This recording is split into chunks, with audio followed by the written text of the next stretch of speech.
Hello everyone, how to towards back with another new video. So in this video I'm gonna share with you how you can turn off uh, history is off in your any specific user or any friend in your Google chat.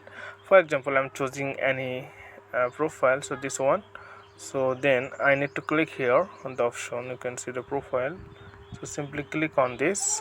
So when you click on this, then you'll see conversation option, and this option history is on. It means when if you send any message to this user, then every message will be saved. Okay, so by default is on, but if you don't wanna if you don't wanna want that, you don't want to uh, keep any message in inbox, then you can turn it off. So simply click on this and it will be turned off. Message sent now are deleted in 24 hours. It means if you send any message, then it will be deleted in 24 hours. So okay friend, today's no man, thank you for watching this video.